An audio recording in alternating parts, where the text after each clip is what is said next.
Welcome back. Songs you just heard were War Master and Dopamine by ANAHATA.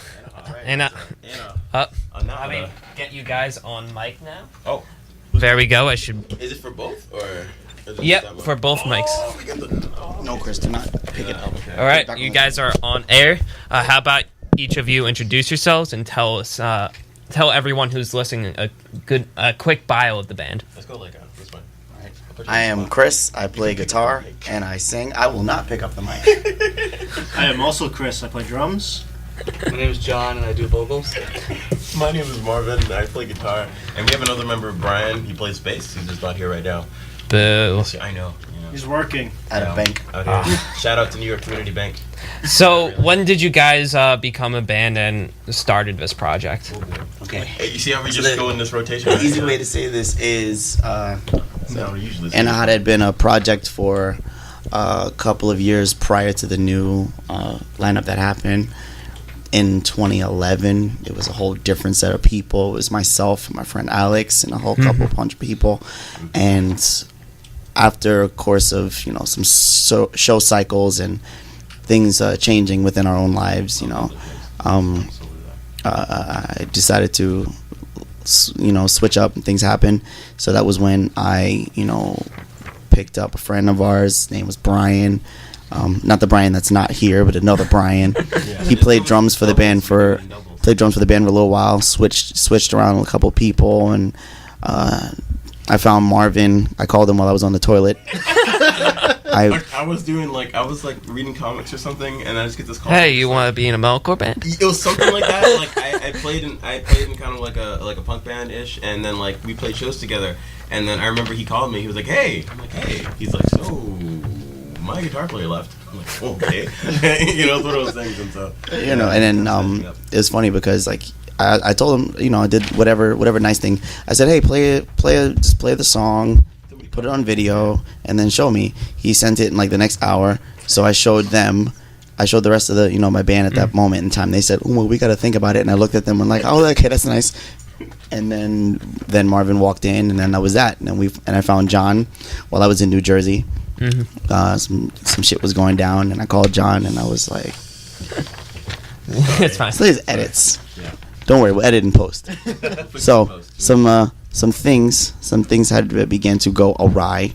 I called John to help smooth things over, and then he ended up joining the band after his 2 probationary periods. I pretty much filled in, and then I'm still filling in. Filling right now. He's still. We haven't told him yet. We're gonna ask him to be in the band, and like 3 albums down the line, we're gonna be like, "Hey, you want to be permanent?" Like way down the line, but don't tell him that yet. He doesn't know that yet. And then not to mention that Chris used to be in a wheelchair. He used to play the wheelchair. He was really good at it. He used to be Jimmy from Degrassi. I was just hurt. Okay, hurt my leg. Emotionally hurt. He was very hurt inside. So I met Brian at a mutual friend's birthday party. We ended up talking music stuff, and he's like, "Hey, I'm in a band who needs a drummer. I don't know you. You want to join the band?" And then Chris messaged me like a month or 2 later, scared me. he had a profile picture of a car. So like I'm telling you, man, for like the first when we were doing the discussions and stuff like that, we didn't know what he looked like. It was just like 4 dudes in a car. So we were just like, I kind of thought it was a talking If car. anyone wants to know, the car was a '79 Trans Am, see the car guy. blue, not gold and I black. thought it was like red. Okay, it was blue, right? screams free fidget spinners. Somebody's walking in and picking it up. So, when you guys all finally came together, did you click musically right away? Yeah, I would say so. Ironically, so it was the most sloppiest, most tightest practice we had ever been involved in. 100%. John still didn't know any lyrics. Marvin was still doing the opposite of what I was playing. And then it was funny because like Chris would mess up on so many different fills, But it worked. but it was weird because he messed up on several fills, but then it was somehow in time. We all looked at each other and we're like, this isn't that bad. Like, I think I have one photo like somewhere on my computer. It's just like all of us laughing. I think it was after we stopped playing, and Chris was just like, first frame we see his chin super high in the air. It's like he's like, and then now we can't see his chin because he's got a beard, but it's there somewhere. and then we played our first show. March. We played our first show that March that Chris had joined in 2016. So, talking about shows, you guys recently played the Grey Mercy show with Crossheart Collective. So, how did that go, and what was the experience like for you guys? That was fun. No, not gonna lie, that was fun. That was one of the best experiences. That was cool. Like It was great. I think I had this like weird moment where like it was between like those Figments and like Real World, and we're just kind of looking at the crowd. And These are also two new songs that he just one new song and one old one. Figments. I'm not plugging the EP, but okay, no. But like it was this moment where I looked out and it was just kind of like, whoa, all these people are here for us. Yeah, honestly, And- I got the same vibe. Once the third song hit, the white lights came up, and you just saw the crowd, and everyone was It just was so gorgeous. into it, It was and we gorgeous. were actually doing something that we knew we wanted to do forever. We You know, did something that was kind of unprecedented for an opening band to do something that closing band would end up following like at the end. Yeah, We had like an intro. We had our own intro track. We walked on stage, which was something that most of the bands that whole night didn't even do, and we thought we were supposed to do that. So we're like, okay, let's just do it. I was scared. Chris told me to go on stage and actually hit the enter button to start the backtracks, and I was freaking out because there were so many people. We had this moment, like Chris, like John Chris, he psyched me out because he was just like, "Hey guys, don't worry about it." But look at all the people. And he opened the door, and I'm like, "Don't do that!" Like the way he did that, I scared myself. I was like, "Oh." He said, "Hey, don't worry about it. It's just a few people." Boom, and it was just like everybody, and we're just like, "Oh." They're playing Call of Duty music in the background. Got the Halo theme playing. Like, but yeah, So, how did you guys prepare yourselves for that show? lots of Lots of practice. I actually had a ciabatta bread from Dunkin' Donuts. I was starving. Like, we were bringing in the gear, and they were setting up drums, but all I was thinking about was food. I was $6 worth it. Hell yeah. I was stuck driving around for like 6 hours trying to find parking. was Found cold, parking yeah. all the way past the Empire State Building. Oh I had to my run God. like 12 blocks. They set up my drum set. It was a complete disaster. Oh, yeah. I was freaking out half hour before we played. I think like no one knows how to set up a drum set except the drummer. No, see, normal drums are fine, but he's a particular type of person in I which have to have his everything perfect. his entire drum rack is a specific type of drum rack. Like you have to set up things specifically. It's not like a hardware stands here or there. Yeah. He has a whole. It looks like a china. It looks like a china drawer.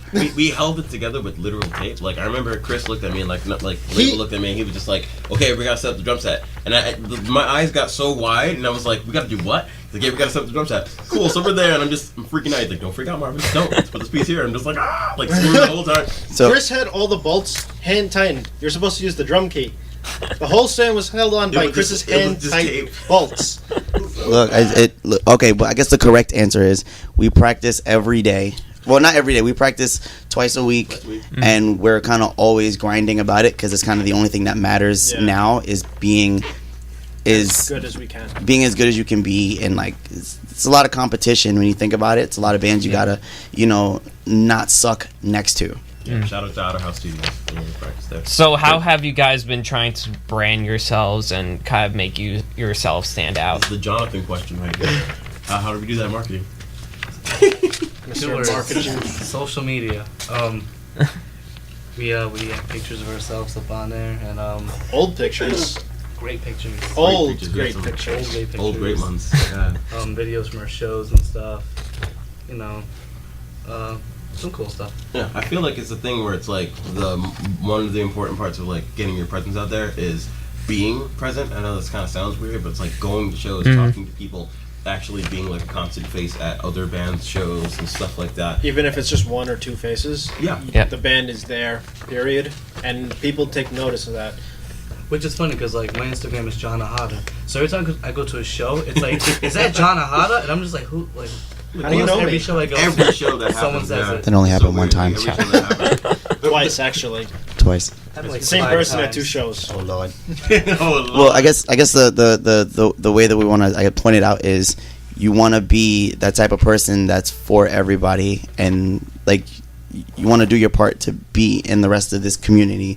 You can't just expect everything to get handed to you. So it's like if you go to shows, you're going to shows to see other people. You're not going there so people could see you. Yeah. It's got to work reflexively. You can't just do the thing where it's like you expect these kind of things without giving. It's give and take. All right, so let's start talking about your first release, Bounce. So, what went into the production of making that? Start with that. Maybe we could start with that. Okay, so in a fair way to say it, from a quote from Brian, our bass player, he said, "Balance was the most stressful EP that we had to make, and it was our first one." Okay, so we went to an old friend. His name is Alex Santulo. He helped track drums when our old drummer Brian Nieves was in the band. We still had his drum recordings and a couple of guitar takes, and we finally, after a whole bunch of indecisive areas, chose to track guitars at our friend Daniel's house. Daniel, who plays in this metal band called the Fallen Prodigy. It's really cool. His nose is like his nose owns the entire, like, he copyrights the entire band. Followed his nose throughout the entire production of the TV. Smart cookie. He stays on top of his stuff. So he helped us. So he basically helped us track guitars and everything. And then we were like, oh damn, well, where do we go? Where do we go in regards to like vocals? And I was like, you just do it in my house. And he was like, and everybody else was like, well, why? That's stupid. Nobody's gonna want to do that. And I was like, I looked at them, and then they showed up at my house the next week. It's called the Oreo Cookie Recordings. And we did it in ways that are not recommended. So we would show up to Chris's house in the early morning, and we get a big pack of Oreos. And all the screams that you hear on that EP were influenced by those Oreos. They were powered by even the singing, like even the singing parts still have like the gargle from the Oreo cream. A lot of those vocals are just Oreo infused cookie stuff. And this was like a lot because this was in between vocalists, so John had to reestablish new vocal patterns, and I kind of was helping out with him trying to get those things to go forward, because he was kind of like, but what if I do this? And I'm like, no, just do it this way. You were doing like, I may or may not have pulled the Ike Turner. I was like, sing the song the way I told you to, like the entire time. You were doing those like Michael Jackson vocals. I remember we were recording this one time, and you were just like, you're not supposed to say that out loud. I'm sorry, it was really, really funny. I thought it was really cool. You can hear him a lot. Listen closely. Funny. So, what are some of your favorite aspects of this release? Do you want to rock paper scissors this one? I like the breakdowns, actually. The breakdown. Like, I'll hear it live when we practice. I'm like, all right, this is whatever. I hear it like on Spotify. I'm just like, wow, that's impressive. This is pretty good. That's pretty good. I like the fact that it's not like on face value. It's not just like a metalcore record. It's definitely like it's this record that you can put in between like metalcore and like hardcore and stuff, because there's a lot of influences from like different guitar playing styles, and it's a very like rough record in the way where like the production's loud, everything's boomy, and it's in a good way. Like it's not like coming out of place here and there. So it's definitely something that captures the energy of when you see us live. And when you see us live, it's just kind of like we're putting you through this kind of like experience. It's more like a journey. Yeah, like a gauntlet. Like a gauntlet. Oh god, like a gauntlet.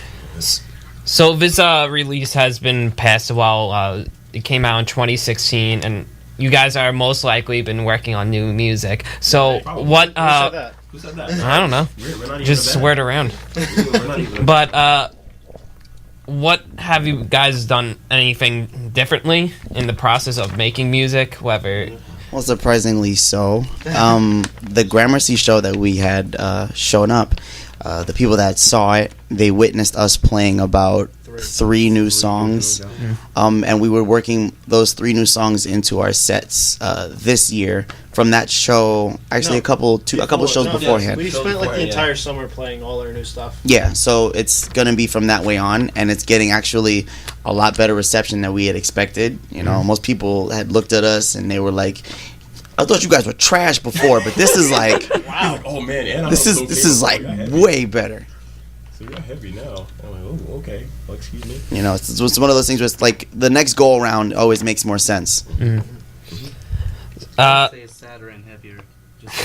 It is gonna get a lot really, really sad with these next releases. Very sad. So what were some things you were experimenting with these new songs? We listened to a lot of mystical. Okay, no. We did not. You're not supposed to say that. Sorry, You're not supposed to say that. Different types of vocals. Great. Okay.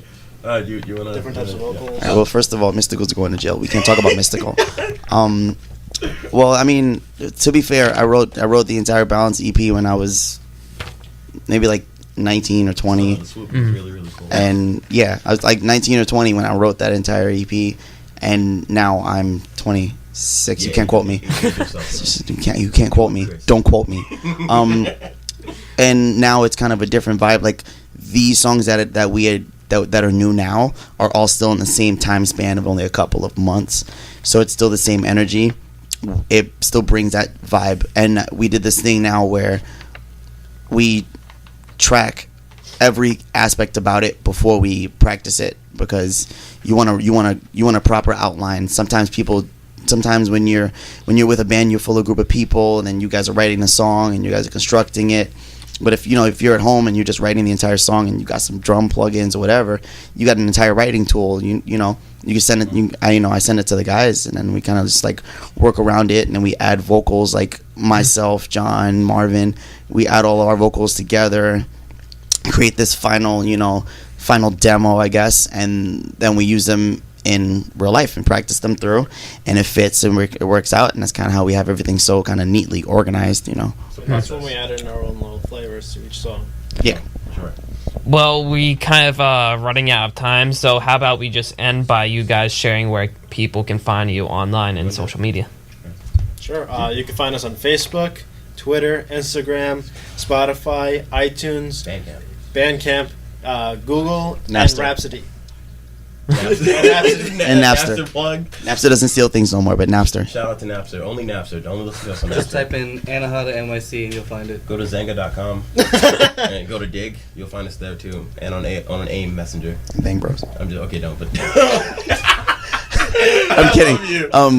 Kidding. ANAHATA NYC. Just look ANAHATA NYC. If you Google it, you'll find it. It's a big blue background with a jellyfish. Big jellyfish, blue background. All right. Well, thank you Jellyfish guys for coming in. Thank you for having us. Everyone, stay tuned for a little talk with Perimeter. We're going to be also doing some acoustic after them at 4 p.m. I'm having Criminal Syndicate do some stuff as well. Then at 4:30, Revel 9 is going to be coming in to play acoustics as well. So stay tuned. Welcome back. I'm now joined by Perimeter for the second quarter of the show. Been a long time since I've talked to them. Back in November, they came into the studio to talk about their first release. So what have you guys been up to lately? So we've actually been pretty much dorming the whole summer, just working on a new EP. We kind of surprised a lot of people when we said, hey, we almost have a 6-song EP done. People were like, wait, what? So it was just it's definitely been a very hard process. It's been a learning process because as opposed to our last EP, Shattered, we wanted to make sure that everything was flawless, from the guitar work to the vocal work to the drum work to the bass work. We want to make sure that every bit of the song was extremely impactful. So did you take any different approaches in writing because of that? Yeah. I would say so. Yeah, I mean, took a lot of different approaches. The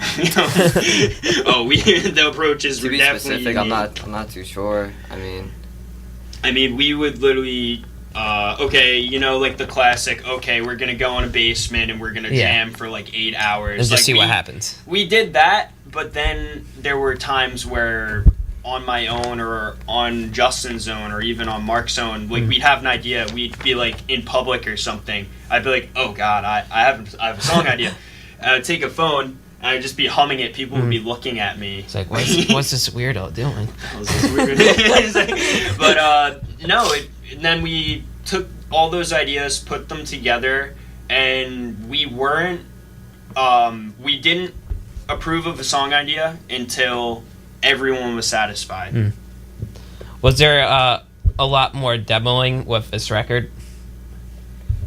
Yeah, definitely. I mean, he has a demo right now. I was listening to it last week because we're actually finishing up our last song on the EP. It's actually an acoustic song. So, Mark had a vocal demo for that. We kind of used the best like I was gonna say Mark is a very I guess he loves acoustic. He loves that stuff. He's more of a pop singer. Yeah, he's like it's kind of hard to combine. Like it isn't hard, but it's kind of hard initially to combine like softer type vocals. But then like when you work at it, in the end, it sounds so beautiful. I mean, like if you know the band In Loving Memory, and like they do. They're like trying to innovate that. Periphery is doing that. Like, but we're trying to put our own twist on it. Everyone will hear it when it's out. Yeah.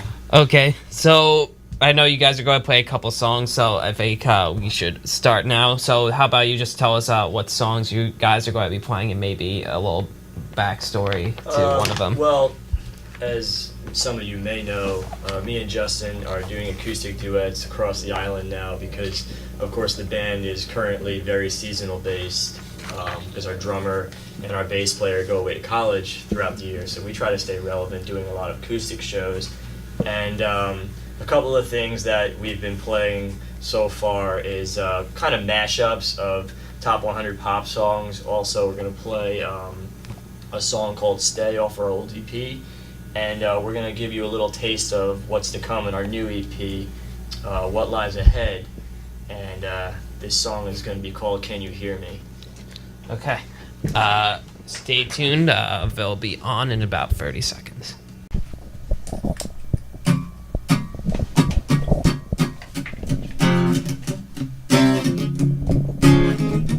Oh, yeah. I met this girl late last year. Said, don't you worry if I disappear. I told her I'm not really looking for another mistake. I called an old friend thinking that my trouble could wait. Well, then I jumped right in a week later, returned her cause she was only looking for a love to burn. But I gave her my time for 2 or 3 nights, and I put it on pause till the moment was right. Went away for months until I passed coast again. You told me I was heaven looking for a friend. Maybe you could swim by my room around 10. Baby, bring the lemon and a bottle of gin. We'll be up between the sheets till the late end. Baby, if you wanted me, you should have just said. She's singing, I don't mess with my love. That heart is so cold all over my home. I don't wanna know that, babe. I don't mess with my love. And I told her she knows to take aim and reload. I don't wanna know that, babe. I don't mess with. For a couple weeks I only wanna see how we drink away the days with a takeaway pizza. Vortex messages was the only way to reach her. Now she's staying in my place and loves the way I treat her. Singing out Aretha all over the track like a feature. Never wants to sleep, I guess that I don't want to either. Leaving money the same way in 4 cities, 2 planes the same day. And no sure they've never been what it's about, but maybe we'll go together and just figure it out. I'd rather put on a film with you and sit in the couch. Because you get in a plane, now I'll be missing it now. Not have written it down the way that things played out. When she was kissing him out, I was confused about. Can figure it out while I'm sat here singing. I don't mess with my love. And that heart is so cold all over my home. I don't wanna know that, babe. I don't mess with my love. And I told her she knows to take aim and reload. I don't wanna know that, babe. I don't mess with. Well, I'm gonna pop some tags. I only got $20 in my pocket. Well, I pop them on it looking for a camel. This is rockin' awesome. I'ma pop some tags. I only got $20 in my pocket. Well, I pop them on it looking for a camel. This is so awesome. I wear your granddad's clothes and I look incredible. I'm in this big ass coat from that thrift shop down the road. I'm in this big ass coat. I tell you, girl, you got to let it go. You only need a sun, you only need it when it starts to slow. Let it go. Let it go now, now, now. You only need a sun when it starts to slow. Let it go. Let it go and feel that rhythm run straight through your bones. And I don't care now what they're going to say. Let the storm rage on and the don't ever bother me anyway. I sing it now. You need me, man, yeah, I don't need you. You need me, man, man, I don't need you. You need me, man, man, I don't need you. You need me, man, man, I don't need you. You need me, man, man, I don't need you. You need me, man, man, I don't need you. You need me, man, man, I don't need you. You need me, man, man, I don't need you.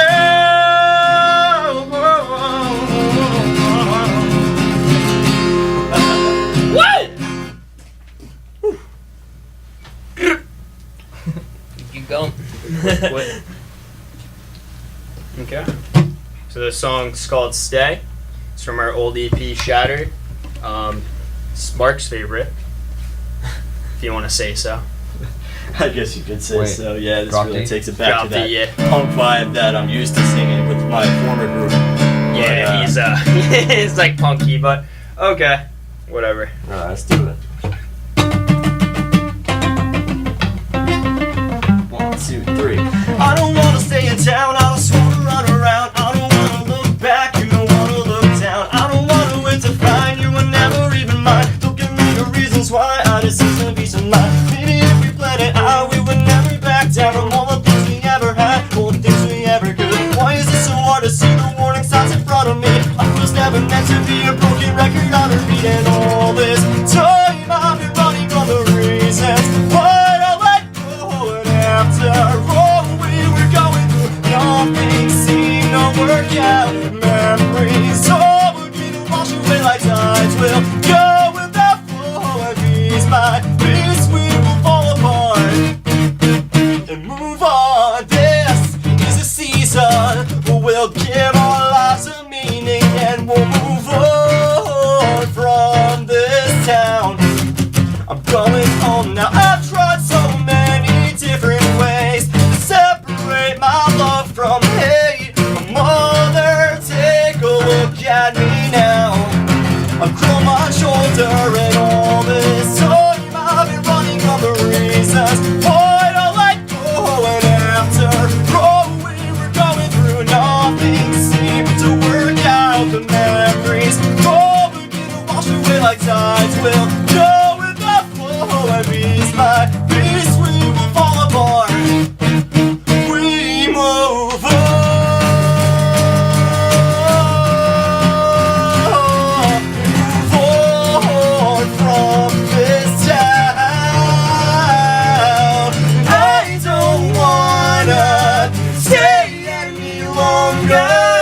I just have to go on right now.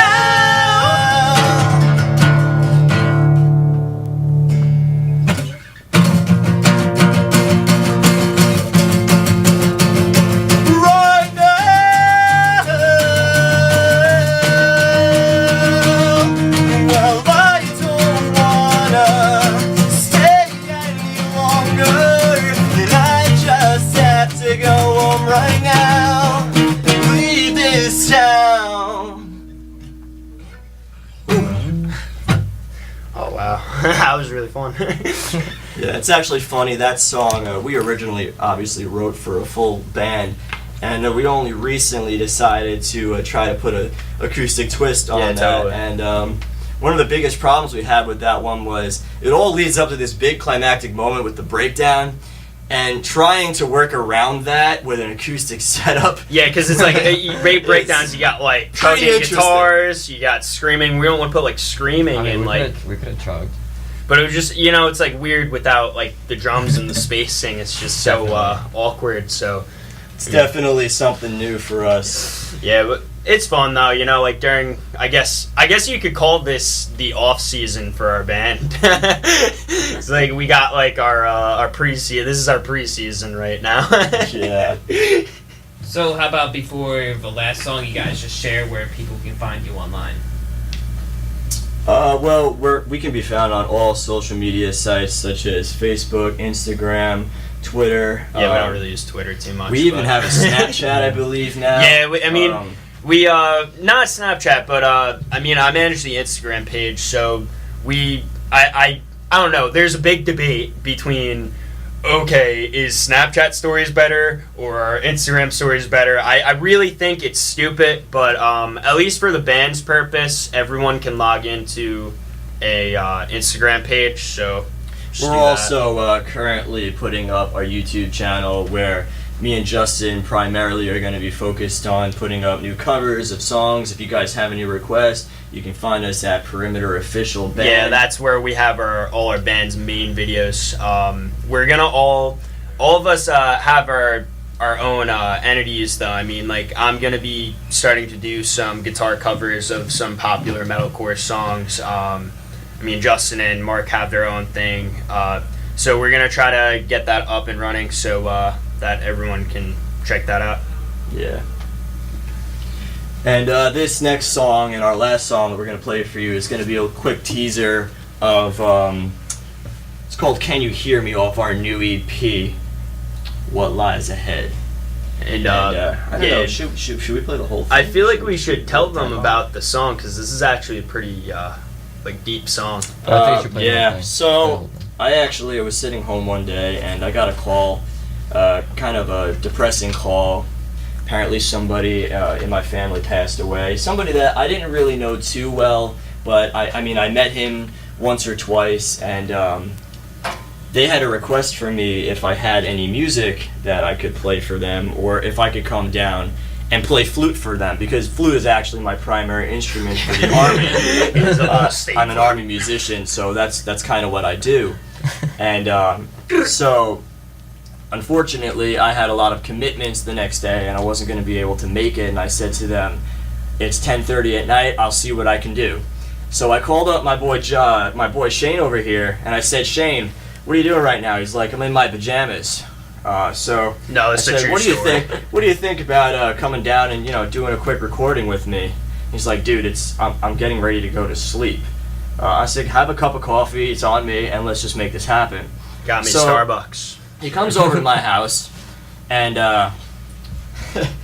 we decide to play a recording of a song that we didn't even own. It was August Burns Red song. What was it? It was a. I can't even think of the name, but pretty much we were just jamming around to it. We're just trying to get inspired listening to music we like, and we found this song, and it's so random. It didn't have any vocals or anything, so we started pretty much jamming over it. And then after that, we're like, okay, all right. Me and you were thinking the same thing. So I go to the acoustic guitar that Mark has. I start playing a few chords.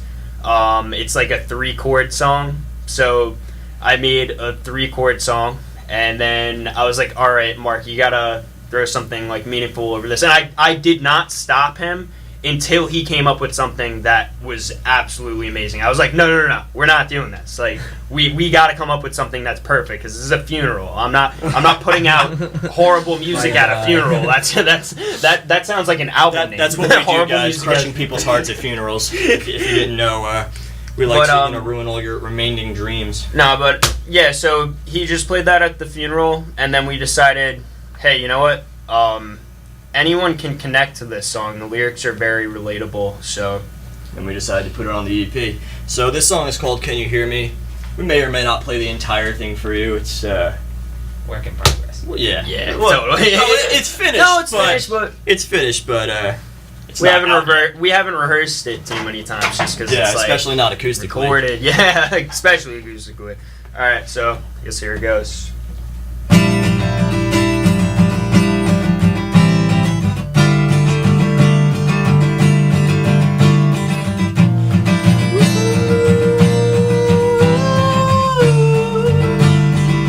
Can you hear me?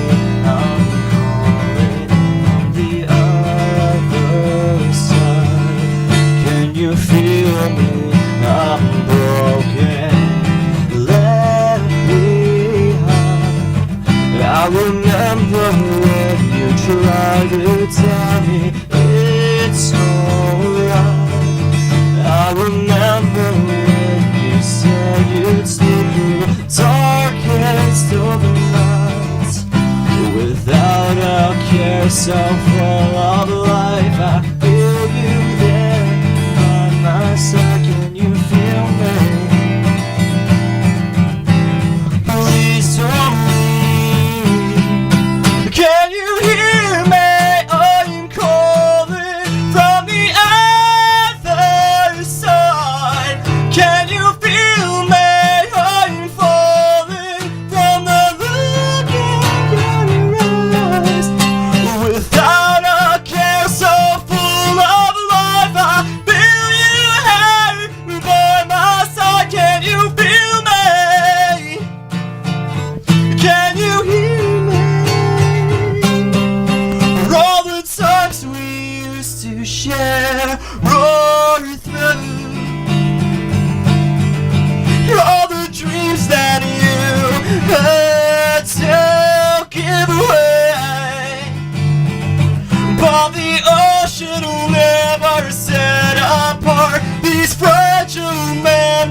You and I, and I know you're in a better place, and I know you'll never let go of me, but it's all in my head as I let you go. Can you hear me? I'm calling for you. Okay, we're gonna stop. All right, thanks guys for coming in. Everyone, stay tuned for Criminal Syndicate. Thank you. And welcome back. You're listening to WUSB Stony Brook. If you didn't join us earlier, I had two bands come in. First, ANAHATA, metalcore band from Queens, New York area. After that, I had Perimeter. And right now, I got Criminal Syndicate. How about you guys introduce yourselves? Tell us where you guys are from. All right. Well, there's only 2/5 of us here today, but my name is Juliet, and I'm the vocalist. My name is Mike F, usually known as F. I'm the guitarist. One of them. Two.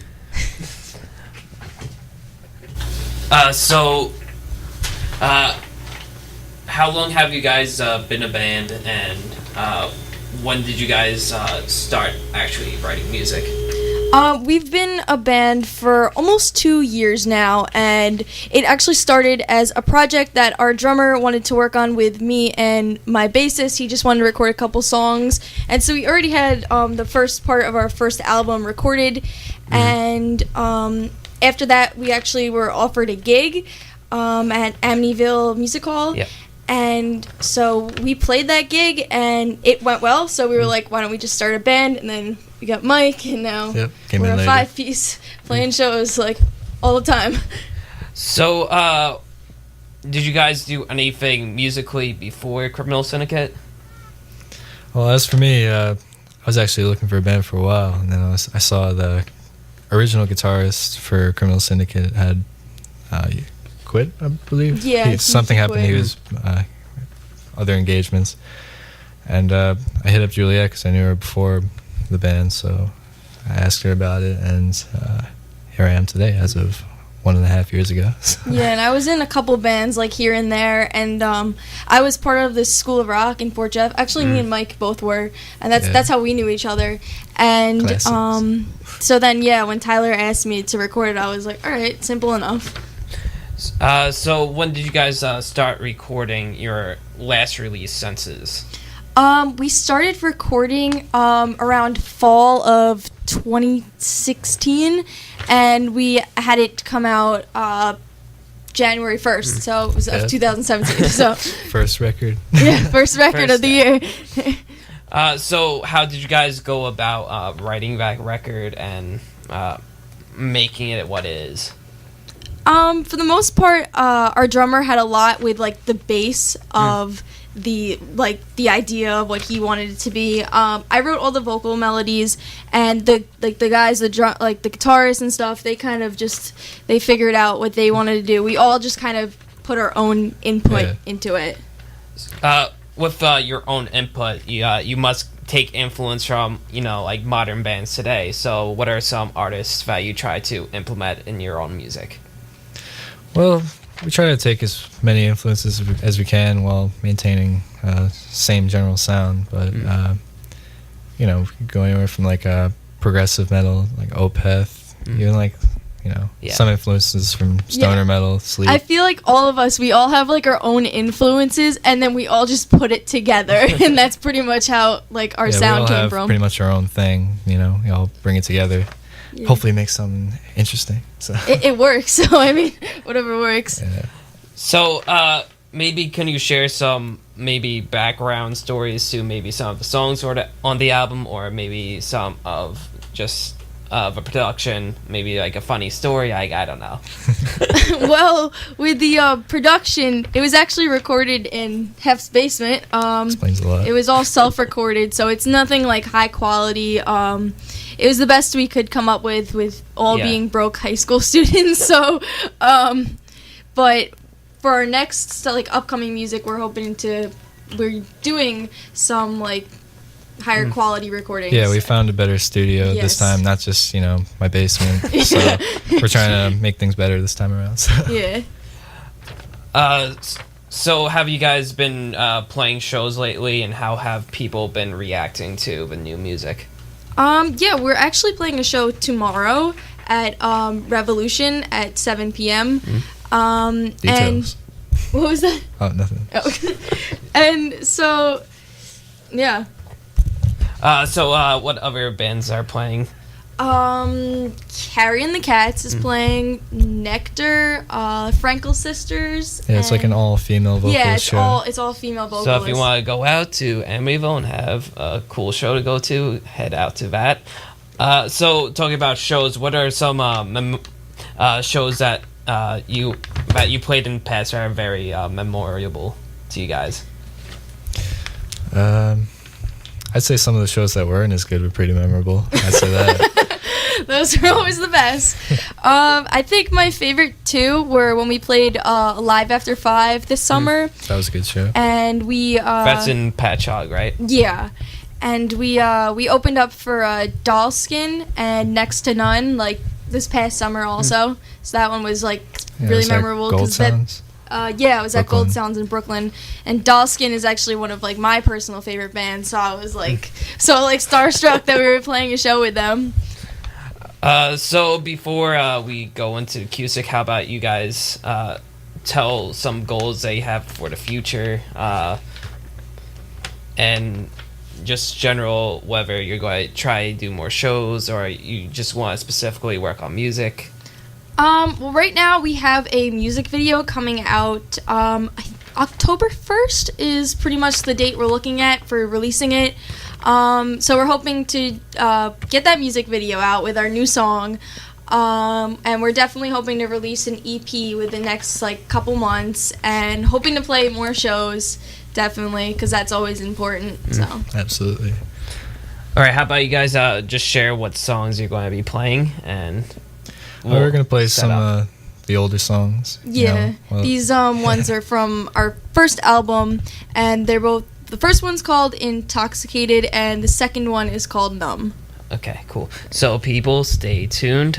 Criminal Syndicate will be playing in 30 seconds.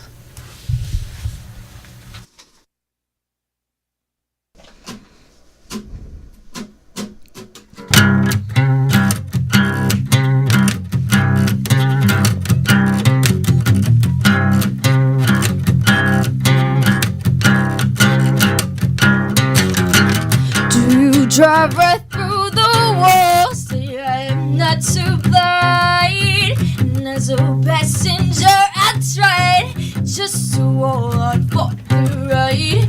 Drink for drink and life for life, intoxicated for this drive. Show me all the ways to go before you drop me off this road.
All right, pretty sweet.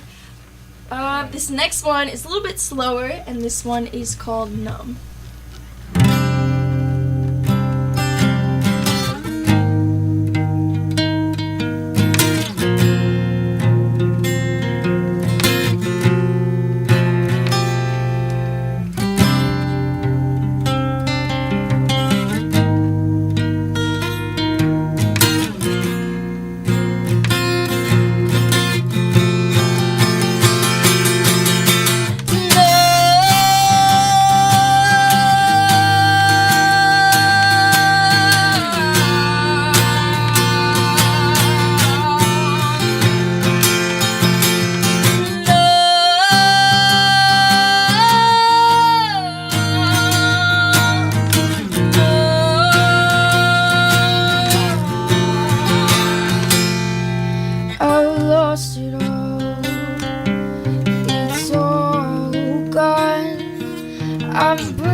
Well, thank you guys for joining in and Thanks, playing some songs. Thanks so How much for about you having us. just share where people can find you online? You guys can find us on pretty much any social media. You just look up Criminal Syndicate Band. You can find us on Facebook, Instagram, Twitter, Spotify, iTunes, YouTube, pretty much everything. Yeah, absolutely. All right, thanks, guys. Everyone, stay tuned for Revel 9. Welcome back. You're listening to WUSB Stony Brook.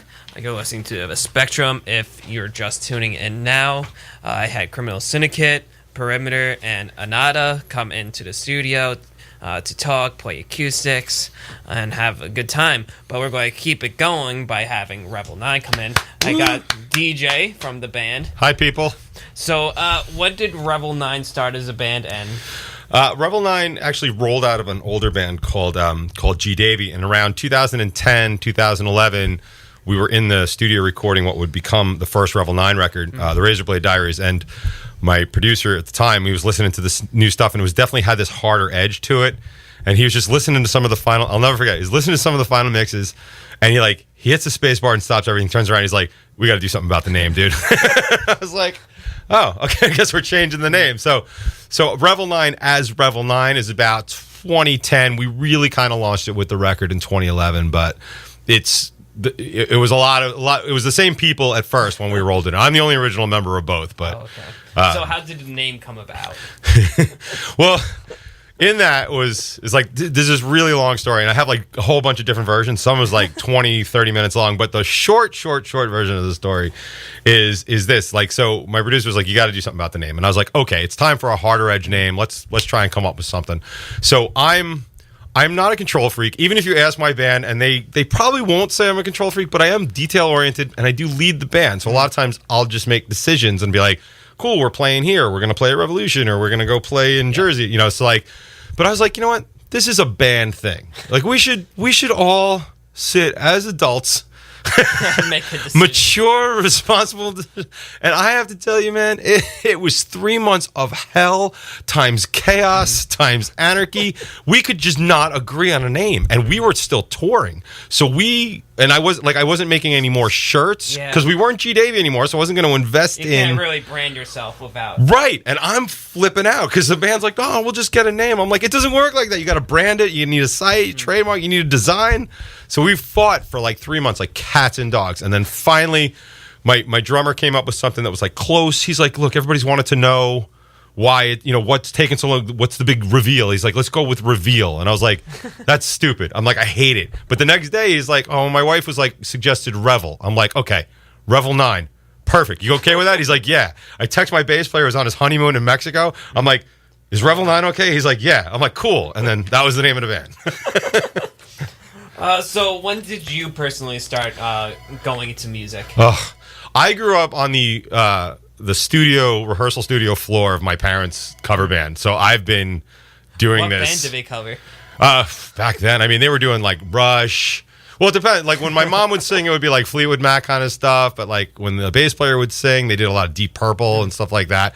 So I grew up like listening to that. So it was just like very normal. It's like, okay, I'm going to go play some music now. So I just for years was just, this is what people do. Like, so like I've been doing this forever. I mean, the first time I formed a band, I was in high school, just like, everybody else. And, the delusion of that, like thinking we were going to get signed playing cover bands in crappy places in Long Island. I don't know what I was thinking. It's way different than I thought. I'll tell you that. How long would you say you've been in the scene on the Long Island? 5 million years I've been on the Long Island scene. No, I mean, I've been in and out of the Long Island scene for a while. I mean, I was touring when I was young. When I was younger, like my band was on Ozfest for a little while. So I kind of done a lot of that stuff, and then I sort of came back. And there wasn't really much going on here on Long Island, and it's still kind of iffy. Like I have my very strong opinions about Long Island music, and I think for the very first time in a very long time, there's a kind of a gurgling and a bubbling scene that's starting to emerge because the bands are really starting to work together. And what's happening is we play all over the country, so we'll go everywhere and we'll play. And 9 times out of 10, we'll be like the best band on the stage. But we come back home and we're fighting really hard for that because the music here, nobody wants to get outdone by anybody else. So it's like, oh, did you see what they did last week? We've got to do something incredible this week. And I love that. It just forces everybody to be better. So it's good. It's good now. As you say, you just kind of witnessed the change in the music scene on Long Island. Yeah. So, what do you think kind of changed now where it's just been like more cooperative and kind of, like you said, kind of gurgling back up into something special? It is. I mean, I think a lot of the musicians right now, even some of the younger bands, unfortunately, are starting to see like there's almost nowhere to go. Like you can be the best band, but there's really not a lot of places for you to go. There's no terrestrial radio whatsoever to speak of. If you're in pop or country or urban, like you have a little bit better shot. But I mean, hard rock, like anybody will tell you, like rock and hard rock has been on the decline for years. This was the first time it's actually gone up, and it only went up like 0.5% in sales, but it's still up. Like I'll take it. But so there's nowhere to really go. There's pockets of people, like you that'll play like rock and hard rock and stuff, but a lot of even the stuff on USB isn't rock and hard rock. So you have pockets of people that are willing to help, and what you have to do is you bring them all together, like-minded bands, like-minded radio guys, like-minded fans, and then you can start creating something, and then other people are like, oh my God, that's good. And We start doing shows. Like we played our friends in Craving Strange. They released an EP a while ago, and they played at Revolution in Amityville, and we were direct support for them. And we had a couple other bands that are all friends of ours. We played the show. It's the first time that Revolution ever sold out with an all unsigned night. First time that's ever happened, and that's big. I've kind of been noticing that lately with locals signing out shows. I think like a year ago, there was this band, the B-List, or kind of like a pop punk. They're no more, right? Which is kind of sad. But different members went to different bigger bands on like pop punk bands on Long Island. But at their show, all locals sold out Amityville Music Hall, about like 200 heads. One of my friends in Approaching Troy, they had their EP release show at 89 North. Yeah, I remember. They wanted us so badly for that show, but we were in Pennsylvania. I was talking to Jake. I was like, any chance you can move it? He's like, no. But we were so down for that show. I've known those guys a while. But there's heads showing up to these local shows. So it's kind of like a weird thing, because hearing stories in the past, it wasn't like that. Like, unless people were talking about, like early 2000s with like Taking Back Sunday and Brand New. Right. Like that was definitely a kind of a collective back then too. But it's so cutthroat, and I'll see it in other markets. Like I actually just had a big giant temper tantrum the last time we were playing Philadelphia, because the other bands were they were being so unsupportive and so disrespectful, and they clearly just didn't know how to work a scene. And I'm just not used to that, because I'll play. Like my band at this point commands respect from the bands that we play with, and they command respect from us. So it's when you're walking into a bunch of bands that like you're all respectful of each other. I mean, but these people are like cutthroat and fighting over nothing. Like nothing. Like I don't want to be I'm not going to fight anybody to be the headliner over at the Grape Room in Philly. It's the Grape Room. I mean, if you want to throw down and fight over Madison Square Garden, I guess I'm down. But like, I'm not going to fight over like Amityville Music Hall. I mean, it only holds 200 people. Like, I want to play, like the Trocadero. I'll play Red Rocks in Denver. Like, I'll fight for those.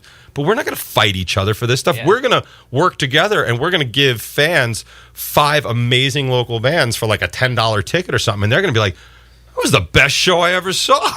And that's what I want. So like you said, you guys tour all over. Where's some places that like you really enjoyed the scenes? Scenes are tricky, because when you are touring, you don't always get the inside. But I will say, like Scranton, Pennsylvania, great music scene. Really good. I've heard we were down in Austin for South by Southwest a couple years ago, and what's funny about that is that the local scene there leaves. They just take off. They're like, look, we got to get out of here.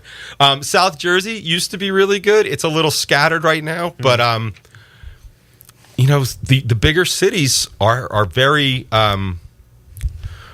they're very disconnected. And again, like it really all started in New York, because we would go in and like we would play like Arlene's, or we would play like Mercury Lounge, or even Crash Mansion when it was still open. And what you would see is you'd see 50 people come in to see this band and then immediately leave, and then 50 people come in to see this, which doesn't do any good for anybody. Like they ask us to play Arlene's all the time, and it's like, why? Because it's gonna be the 50 people that come see us.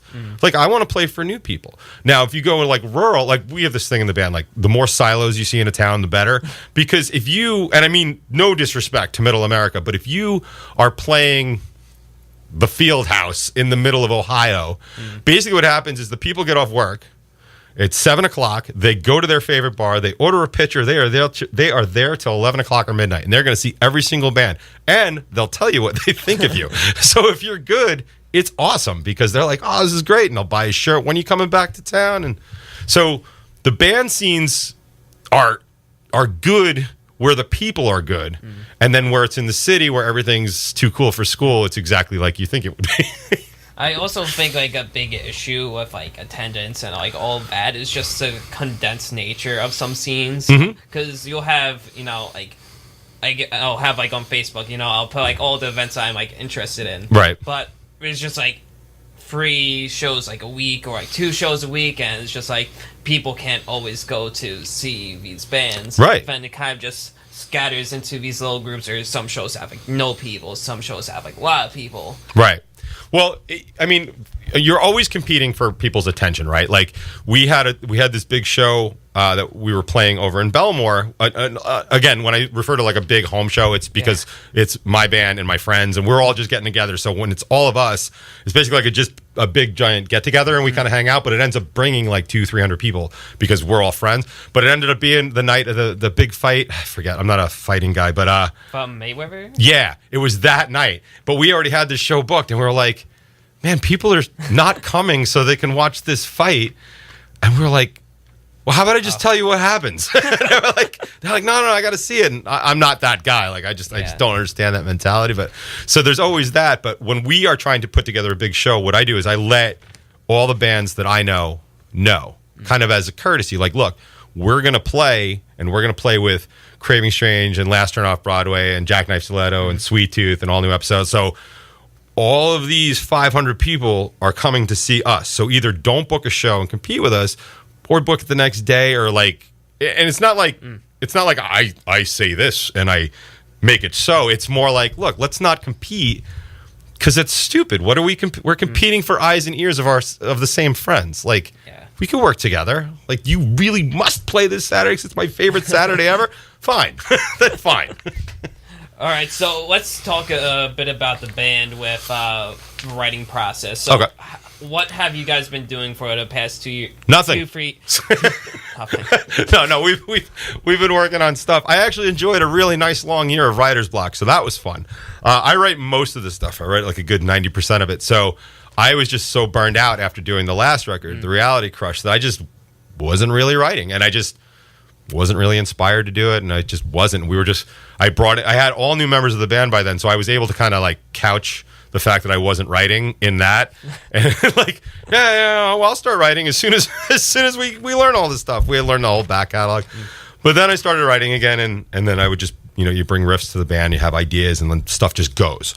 And so, we've been dabbling with a couple of songs, and then a couple of songs that we were really trying to work, and we just dropped and gave up on it, and then they ended up back in the set, like, okay, now I have an idea that'll fix that, and it's just a lot of back and forth. And then like, we have our standing producer that we work with, but because The Reality Crush did so well, we've had a lot of other producers that want to work with us. And I'm like the baseball player that won't change his socks. Like, I'm like, I don't listen. Everything's been going really well. The Razorblade Diaries did really good. Reality Crush did even better. So the next one should be stellar, But he's busy and I'm busy, and it's like, oh, when are we going to get together? And in the meantime, like, all these other producers, like, oh, you got to let me do one song.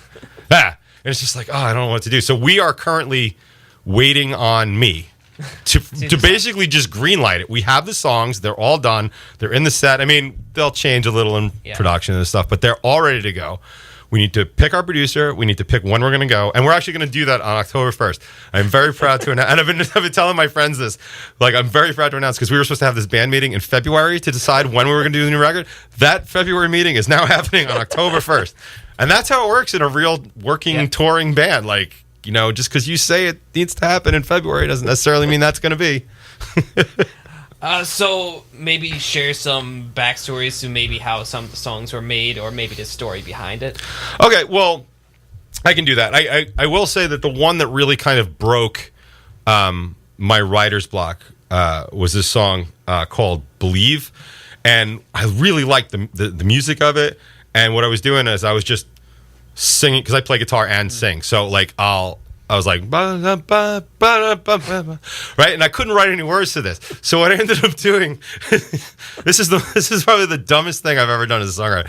So I had recordings from practice of the full band playing, the full music is done, and just me being like, so after I couldn't write any words for it for like a month, I sat down and I tried to figure out what each sound could be if it was a word, right? So I'm basically getting, and the dog liked pizza and Cheetos.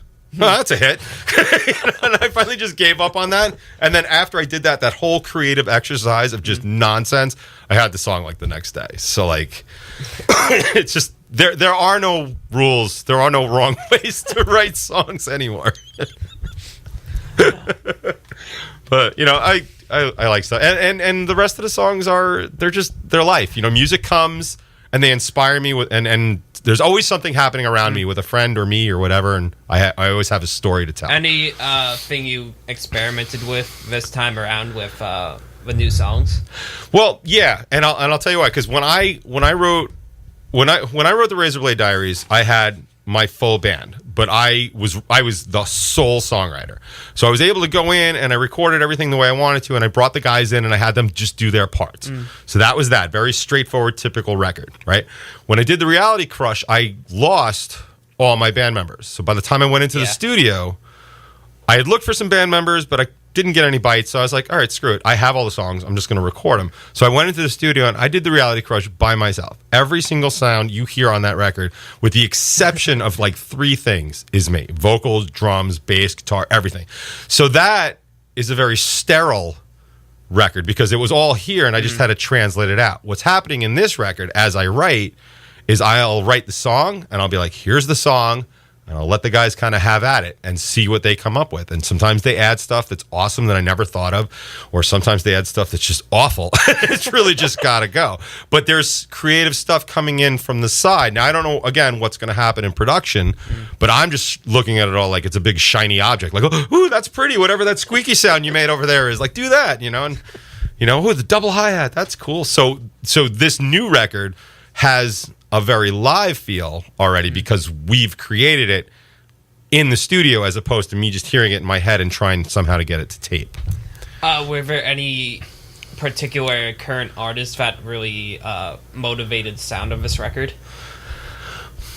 That's a little tricky. See, this record, I'm listening to so much stuff.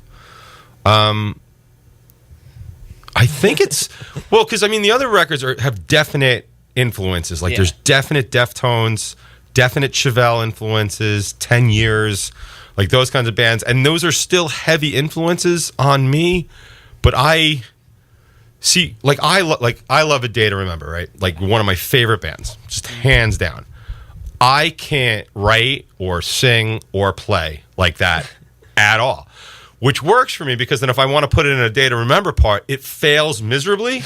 But it sounds like I'm trying to do something cool. So nobody really has to know that it's not what I wanted it to sound like. But, oh, yeah, the part's good. Yeah, I think so, yeah. Like, plot the bomb panhandle right there. Like, you didn't, you don't hear that? Like, that kind of stuff. So there are so many influences coming in, you know, even from just other bands around here. Like I said earlier, like, you know, you see a band doing something great. It's like, I want to do that. And I'll have a show booked 2 weeks later, and I will do that because we'll, like I said, like we push each other to do something better, do something greater, something that we haven't done before, and that's what a lot of is influencing this record. So you're going to be performing some acoustic songs for us. Yep. What songs are they going to be? Well, how many we got time for? We got 10 minutes. Okay, so I can squeeze in 3. Yes. Okay, so I'll do a song called Quiet Mind, which you play. Okay. I think, on the Spectrum, right? Just say yes. Yes. I'll do Quiet Mind, because that was the big hit on the Reality Crush, and I'll do a song called Easy, that's going to be on the new record, and then if we have time still, we'll do a song called Blue, that's also going to be on the new record. I've been told that Blue is the best song I've ever written. I can't tell them apart, but that's just kind of how that rolls. So, where can people find you online and social media? Man, we are on social media just like everybody else. So it's revel9.com, of course, it's our main site. Facebook, we're on Instagram constantly, Twitter, Tumblr, your mom's house. I mean, pretty much, if it's social media, we've got a presence on it because it's the only way to reach people anymore. All right, so let me. Actually, I think you're all good and ready. Yeah, I'm ready to go. I'll pick up my guitar and I'll start playing. I'll start singing. I'm gonna have some water because I have a really bad cough. Singer's delight. Oh.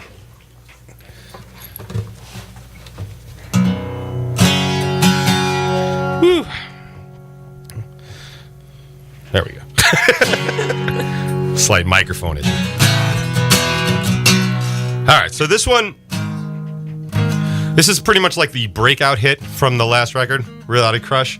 This is the one that people cover, people like to sing with us, and we always have a lot of fun with it, and it's called Quiet Mind. Wide awake, and still I wait here for a change, with every reason to pretend was still so far away. And everything I lose reminds me all there was before. It's just a whisper now.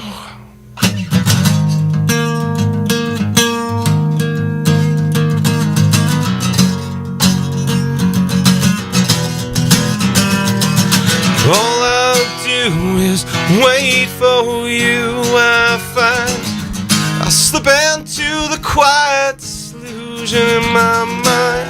While I wait for you, I find all I do is wait for you, and I'll find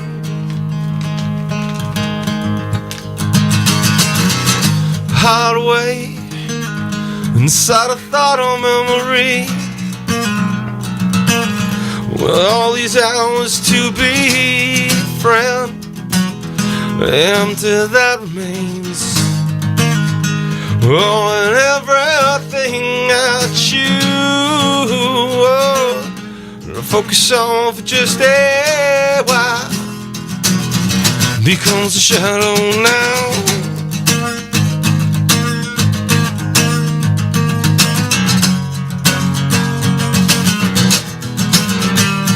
All I do is wait for you. I'll find I slip into the quiet disillusion in my mind. While I wait for you, I'll find all I do is wait for you.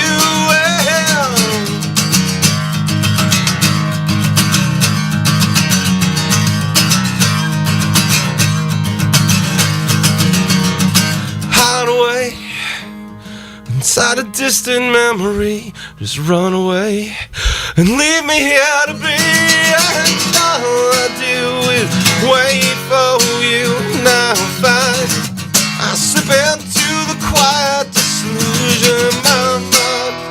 While I wait for you, I find I slip away inside.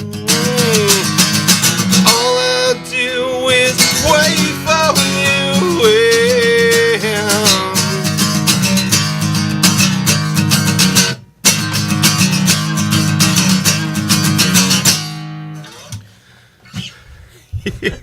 So that's Quiet Mind. So coming out on the new record is going to be this song. This song right here is about life, and ironically, it's called Easy.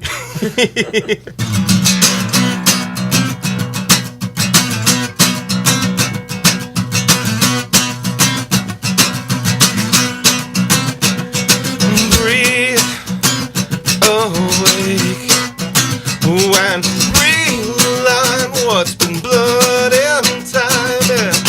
Please don't take from me this time. It's mine, it's mine.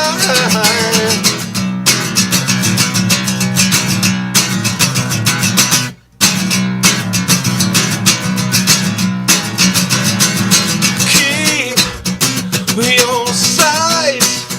Won't truth you hold in the lies you've told us. Know what's right when free the lies that hold you over.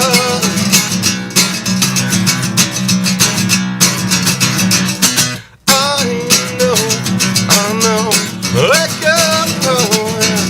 I try to breathe and you make it seem so easy now, so easy. I could let this be what you make it seem so easy now, so easy now. All the miles left in my way, I wish I could wish this all away. It's just so easy.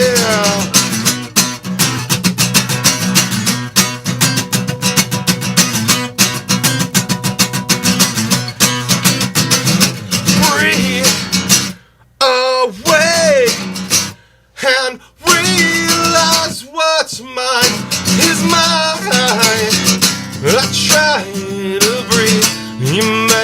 can't sing. So easy now, so easy I could let this be, but you make it seem so easy now, so easy now. All the miles left in my way, I wish I could wish this all away. Was it just so easy?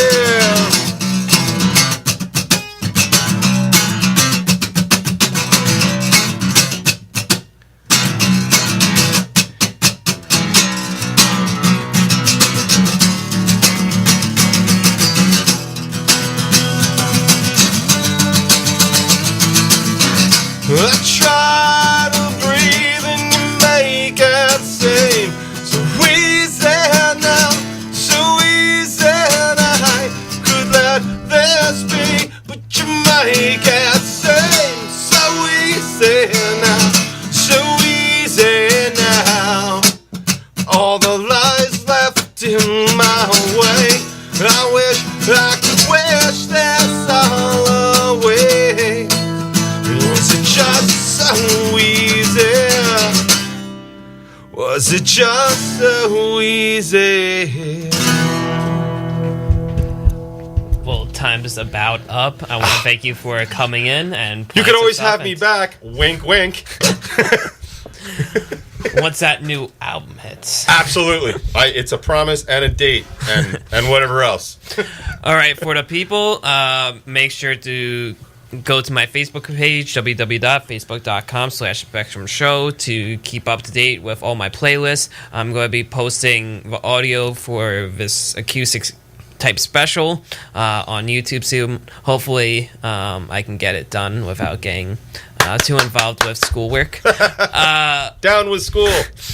So, also go to www.WUSB.FM and check out all the other programming on the station. There's a lot of different genres and stuff that you can find and enjoy. And that is about it for me today. I'm on October 5th, which is a Thursday, alternate Thursdays from 3 p.m. to 5 p.m. So if you like what you hear, definitely tune it in again and go to my Facebook page and recommend me music.